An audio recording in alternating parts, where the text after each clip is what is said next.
చాలా లూజ్ టర్మ్‌గా ఈ low BP అని వాడేస్తూ ఉంటారు. అసలు బ్లడ్ ప్రెషర్ నార్మల్ అంటే 120-90 పైన ఉన్న నంబర్ నార్మల్ రేంజ్. అలాగే లో బ్లడ్ ప్రెషర్ అనేది అంటే కింద భాగంలో రాసే నంబరు 90-60 ఈ నంబరు నార్మల్.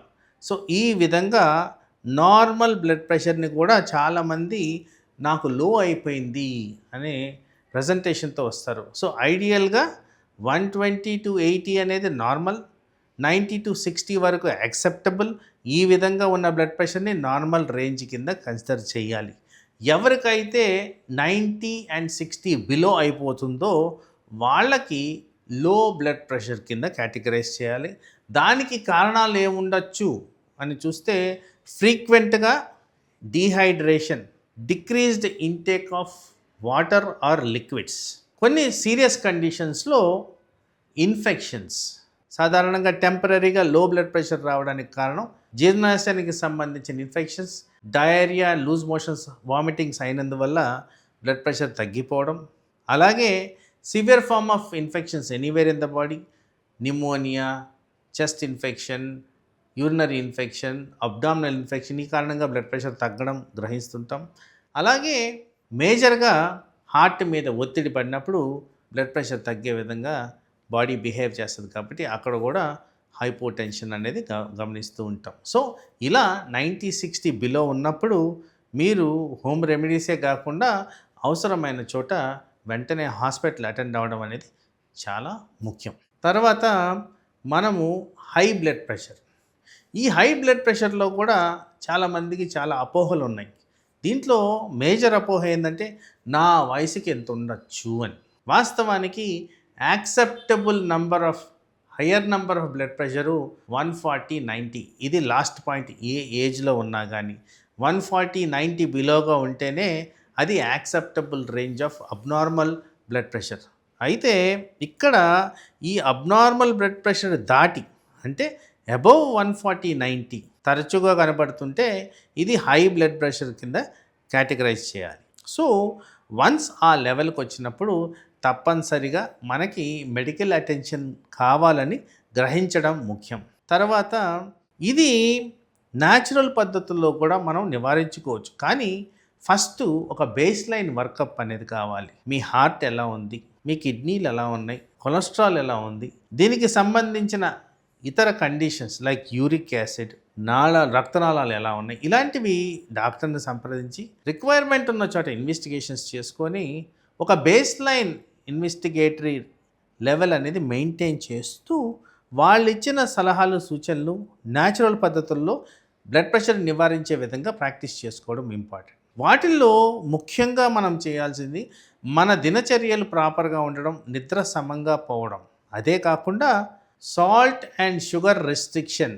ఇక్కడ షుగర్ని ఎందుకు తీసుకొచ్చానంటే షుగర్కి బ్లడ్ ప్రెషర్కి అసోసియేషన్ ఉంది కాబట్టి షుగర్ రాకుండా నివారించుకోవడం కూడా బ్లడ్ ప్రెషర్ని అదుపులో ఉంచుకున్నట్టే కాబట్టి అది కూడా మనం గ్రహించాల్సిన అవసరం ఉంది. సాల్ట్ రిస్ట్రిక్షన్ అనేది అందరికీ తెలిసిన విషయమే. అది రిస్ట్రిక్టెడ్ అమౌంట్, వీలైతే ఎంత లోయెస్ట్ అయితే అంత లోయెస్ట్ మెయింటైన్ చేయడం అనేది మనకి చాలా ముఖ్యం, పర్టికులర్గా బ్లడ్ ప్రెషర్ రెగ్యులేషన్లో.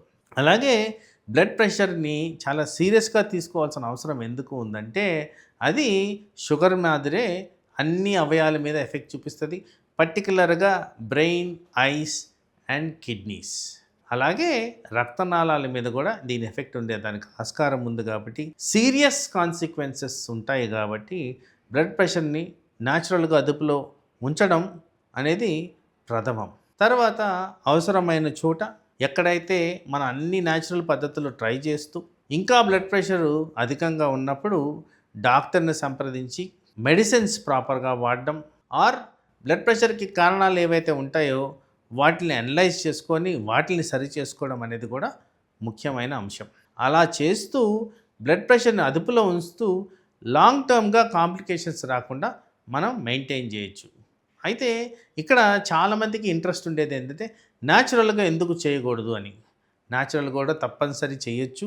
వీటిల్లో ముఖ్యమైన అంశాలు పర్టికులర్గా హై బ్లడ్ ప్రెషర్ గురించి మాట్లాడుతున్నప్పుడు ఒకటి ఆల్కహాల్ అవాయిడ్ చేయడం.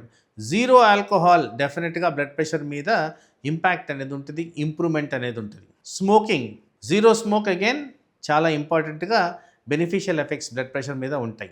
అలాగే ఎక్సర్సైజ్, ఎంత కొలెస్ట్రాల్ బర్న్ చేయగలుగుతామో అంత అదుపులోకి బ్లడ్ ప్రెషర్ని తీసుకురావచ్చు.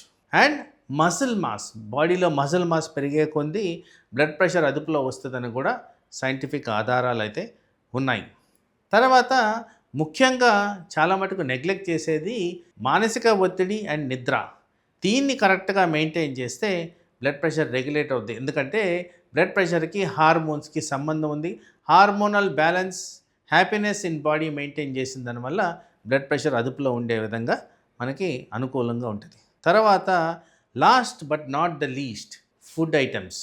ఎక్కడైతే ఫుడ్ని సమంగా తింటామో, పర్టికులర్గా ఇప్పుడున్న ప్రాసెస్డ్ ఫుడ్ అవాయిడ్ చేయడం, హైడ్రోజనేటెడ్ ఫ్యాట్స్ని అవాయిడ్ చేయడం, ఎక్కడైతే బజ్జీలు బోండాలు ఎక్కువగా ఆయిల్తో ఉంటాయో వాటిని అవాయిడ్ చేయడం, మసాలాలు, salts and oily food, fried items ఇలాంటివన్నీ అవాయిడ్ చేస్తూ మెయింటైన్ చేసుకుంటే, and preference to green leafy vegetables, fruits ఎక్కువగా చేసిన దానివల్ల న్యాచురల్ పద్ధతుల్లోనే బ్లడ్ ప్రెషర్ని ఈజీగా అదుపులో ఉంచే విధంగా మనం చేసుకోవచ్చు.